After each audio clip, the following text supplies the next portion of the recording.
अरे, आप कौन है और आप इस तालाब के अंदर क्या कर रही हैं? युवक, मैं रत्नगढ़ की राजकुमारी रत्न कुमारी हूँ। मुझे श्राप मिला है कि मैं इसी तालाब में डूब जाऊंगी, लेकिन मेरी मौत नहीं होगी। इसी श्राप के कारण मैं 20 वर्षों से इसी तालाब के अंदर डूबी हुई थी, लेकिन आप लोगों ने इस महल में एक रात गुजारी, इसीलिए तालाब का पानी घटकर मेरी गर्दन तक आ गया है। यदि आप लोग इस महल में 2 रात और गुजार दें तो मैं इस श्राप से मुक्त हो जाऊंगी। हाँ हाँ राजकुमारी, हम लोग आपको यहाँ से जरूर मुक्त करवाएंगे, लेकिन उससे पहले मेरी एक शर्त है। हाँ हाँ बोलो युवक, मैं तुम्हारी प्रत्येक शर्त मानने के लिए तैयार हूँ। राजकुमारी, यदि आप मुझे उस रहस्यमयी गुफा के खजाने का पता बताएं, तो मैं आपको यहाँ से जरूर आजाद करवाऊंगा। युवक, वह रहस्यमयी गुफा नीलगिरी की पहाड़ियों पर है। राजकुमारी के मुख से यह बात सुनकर दोनों भाई खुशी से झूम उठते हैं। अच्छा राजकुमारी जी, हम दोनों उस खजाने की तलाश में जा रहे हैं। हम दोनों तुम्हें बाद में मुक्त करेंगे। लेकिन भैया, हमारा छोटा भाई तो महल के अंदर ही है, हमें उसे भी ले लेना चाहिए। अरे नहीं भाई, खजाने को सिर्फ हम दोनों ही ढूंढेंगे। यदि छोटा भाई भी हमारे साथ चलेगा तो हमारे खजाने के 3 हिस्से हो जाएंगे। लेकिन युवक, ये तो धोखा है। राजकुमारी की कोई भी बात वह दोनों नहीं सुनते और चुपचाप वहाँ से चले जाते हैं। किशन, तुम बहुत ही अच्छे हो। मैं तुमसे बहुत प्रसन्न हूँ, इसीलिए मैं तुम्हें एक चमत्कारी बूटी देती हूँ। किशन, तुम इस बूटी की मदद से किसी के भी प्राण बचा सकते हो, लेकिन याद रखना, इस बूटी का उपयोग तुम सिर्फ एक बार ही कर सकते हो। तो फिर चलिए राजकुमारी, हम दोनों विवाह कर लेते हैं। हाँ हाँ किशन, मैं विवाह तो अवश्य करूँगी, लेकिन एक समस्या है। बोलिए राजकुमारी, वो समस्या क्या है? समस्या यही है, यदि तुम विवाह के समय सो गए तो मैं तुमसे बहुत दूर चली जाऊंगी। अरे नहीं नहीं राजकुमारी, तुम ये कैसी बातें कर रही हो? कोई भला अपने ही विवाह में कैसे सो सकता है? फिर वह दोनों विवाह करते हैं, लेकिन किशन विवाह के वक्त ही सो जाता है तो राजकुमारी वहाँ से गायब हो जाती है। अरे ये क्या हुआ? मैं सो कैसे गया? राजकुमारी, तुम कहाँ चली गई? हे भगवान, जो राजकुमारी ने करने को मना किया था मैं वही कर बैठा। अब क्या करूं? पता नहीं राजकुमारी कहाँ चली गई। इतना सोचकर किशन राजकुमारी की तलाश में निकल पड़ता है। वह चलते चलते जंगल में काफी दूर निकल जाता है। तभी उसकी नजर एक पेड़ के नीचे बैठे साधु पर पड़ती है। चलो इन साधु बाबा से ही मदद मांगता हूँ, हो सकता है यही मेरी कुछ मदद कर पाए। बाबा, आंखें खोलिए बाबा, मेरी सहायता कीजिए। तुम कौन हो बेटा? तुम्हें क्या कष्ट है?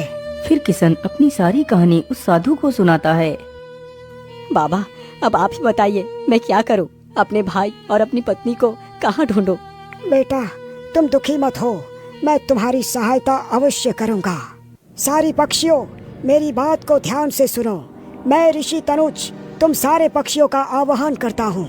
सारी पक्षियों, मेरी बात को ध्यान से सुनो। मैं ऋषि तनुज तुम सारे पक्षियों का आवाहन करता हूँ। साधु के मुख से यह बात सुनते ही जंगल के सारे पक्षी वहाँ पर एकत्रित होने लगते हैं।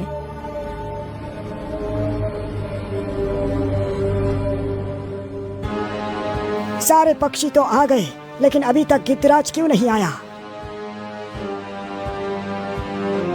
अरे गिद्धराज, तुम आने में इतना विलंब क्यों किया? बाबा, मैं एक दावत में बैठा हुआ था, परंतु आपके आवाहन सुनकर मैं वहाँ से भूखा ही चला आया। लेकिन आपने हमें क्यों बुलाया है? मैं आप सभी से राजकुमारी रत्नकुमारी के बारे में जानना चाहता हूँ। इस वक्त राजकुमारी कहाँ पर है? नहीं बाबा, हमने तो राजकुमारी को कहीं भी नहीं देखा। बारी बारी से सारे पक्षी बाबा को बताते हैं कि उन्होंने राजकुमारी को कहीं भी नहीं देखा है। बाबा, मैं जानता हूँ कि राजकुमारी रत्नकुमारी इस वक्त कहाँ पर है। बाबा, राजकुमारी इस वक्त रतनगढ़ में है। कल उनका विवाह बलवंत राय के साथ होगा। अरे नहीं नहीं गिद्धराज, राजकुमारी सिर्फ मेरी है, उनका विवाह सिर्फ मेरे साथ ही होगा। गिद्धराज, तुम किशन को रत्नगढ़ राज्य लेकर आज ही जाओ। बाबा, मैं इन्हें एक शर्त पर ही ले जा सकता हूँ। बोलो, तुम्हारी क्या शर्त है? बाबा, मैं दावत से भूखा ही चला आया हूँ। यदि किशन मेरे पूरे रास्ते का भोजन पानी साथ में लेकर चले, जब मैं भोजन मांगू तो किशन मुझे मांस खिलाए, और जब मैं पानी मांगू तो पानी पिलाए। यदि किशन ने मुझे समय समय पर ही मांस और पानी नहीं दिया तो मैं किशन को अपनी पीठ से नीचे गिरा दूंगा। ठीक है, मुझे तुम्हारी शर्त मंजूर है, साधु अपनी शक्ति से किशन को एक मटकी में कुछ मांस तथा एक मटकी में पानी भर कर देता है। किशन दोनों मटकियों को उठाकर गिद्ध की पीठ पर बैठ जाता है तो गिद्ध उसे लेकर वहां से उड़ जाता है।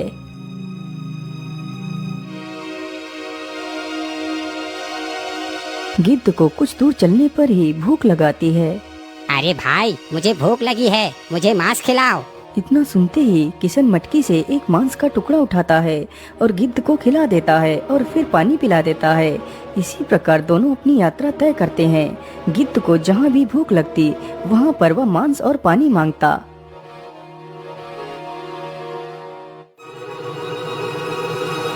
धीरे धीरे वह दोनों लगभग रतनगढ़ राज्य में पहुँचने वाले ही थे।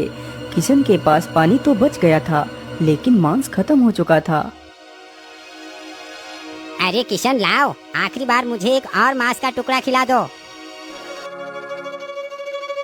अरे क्या हुआ भाई, इस बार तुम खाना देने में इतना विलंब क्यों कर रहे हो? कुछ नहीं गिद्धराज, जरा रुकिए, मैं अभी आपको मांस देता हूँ। इतना बोलकर किशन अपनी ही एक भुजा से मांस को नोचकर गिद्ध को खिला देता है। तभी कुछ ही देर में वह दोनों राजमहल में पहुंच जाते हैं।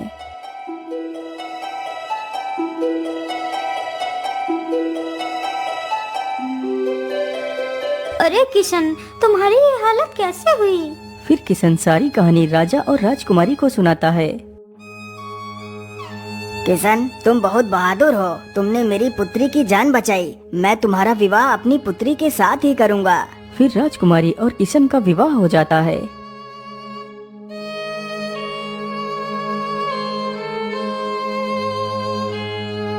अच्छा महाराज, आप मुझे जाने की अनुमति दें। मैं अपने दोनों भाइयों को ढूंढने के लिए जा रहा हूँ। मैं जल्दी ही राजकुमारी को लेने आऊंगा। इतना बोलकर किशन अपने दोनों भाइयों की तलाश में निकल पड़ता है।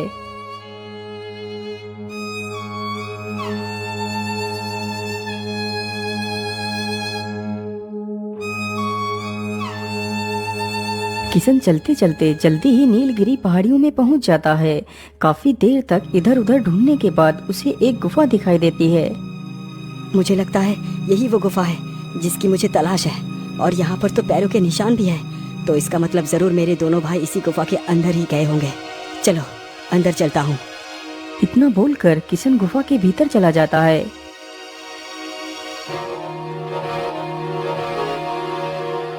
पैरों के निशान तो इस ओर को ही गई है। किशन पैरों के निशान को देखकर उस ओर को ही जाता है जिधर वह पैरों के निशान गए हुए थे। अरे मेरे भैया को क्या हुआ? इन्हें तो किसी सर्प ने काटा है। अब मैं क्या करूं? हाँ, मेरे पास राजकुमारी के द्वारा दी गई चमत्कारी बूटी है। मैं इसी बूटी से अपने दोनों भाइयों को जीवित करूंगा। लेकिन राजकुमारी ने बताया था कि मैं इस बूटी का उपयोग सिर्फ एक बार ही कर पाऊंगा। अब क्या करूं? मैं अपने दोनों भाइयों को कैसे जीवित करूं? किशन काफी देर तक सोचता रहता है। फिर वह अपने बड़े भाई का पैर पकड़कर दूसरे भाई के उसी पैर के पास जोड़ता है जिस पैर पर उस सर्प ने काटा था। फिर किशन एक बार में ही उस बूटी को दोनों के जख्मों पर स्पर्श करता है तो कुछ ही देर में उसके दोनों भाई जीवित हो जाते हैं। अरे छोटे, तुम यहाँ? तुम तो उस महल में थे, और हम लोग जीवित कैसे हुए? हम तो मर चुके थे। उस सर्प ने हमें डस लिया था। भैया, मेरे रहते हुए आपको कुछ भी नहीं हो सकता। चलो भैया, यहाँ से वापस चलते हैं। मेरे भाई, मुझे माफ कर दो। मैंने तुम्हारे साथ कपट किया, लेकिन तुमने सब कुछ जानकर भी मेरे प्राणों की रक्षा की। मुझे माफ कर दो मेरे भाई। भैया, मेरे रहते हुए आपको कुछ भी नहीं हो सकता। चलो भैया, यहाँ से वापस चलते हैं। लेकिन भाई, क्या हम सोने लिए बिना ही यहाँ से चले जाएंगे? हाँ भैया, ये सोना हमें नहीं चाहिए। इस सोने के लालच में ही आप दोनों की जान गई थी, इसीलिए हमें ये सोना नहीं चाहिए। इतना बोलकर तीनों भाई वहाँ से चल पड़ते हैं। रुक जाओ किशन। किशन, तुम तो कितने बुद्धिमान और वीर हो। इतना सारा सोना देखकर तुम्हारे मन में जरा सा भी लालच नहीं आया।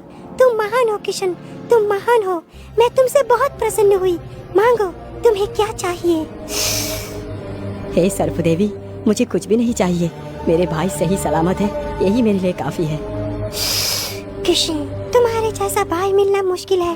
नहीं तो आज के युग में धन दौलत के लिए एक भाई ही दूसरे भाई का गला काट देता है। मैं तुमसे बहुत प्रसन्न हूँ, इसीलिए मैं तुम्हें एक भेंट देना चाहती हूँ। इसे स्वीकार करो।